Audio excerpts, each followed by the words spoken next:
The Blade Torrent, another video in my series of videos about my recent sub 3-inch quads.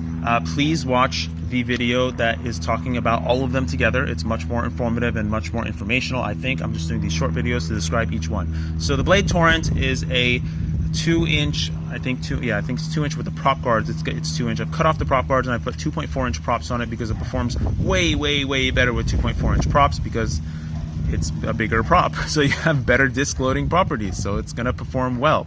This is using a 4-in-1 25 by 25 millimeter ESC, and that is a non-standard size. So if you do burn out this ESC in some way, you are probably not going to be able to find a replacement unless you buy the one directly from Horizon Hobby or Blade. The camera in it is pretty good.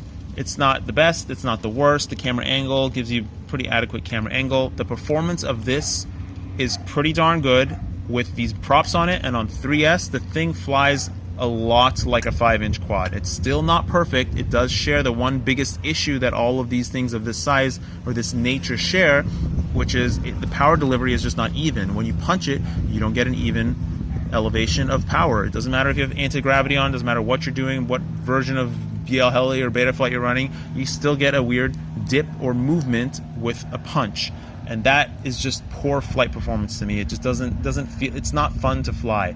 In general, I just don't like things that are very small, these little tiny props.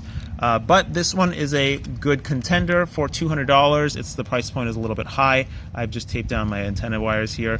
If you are running a FrSky, you have to take it apart and put in your own receiver in there, and that's about the Baby Hawk. Please review, the Blade Torrent. Please watch the aggregate video describing all of them.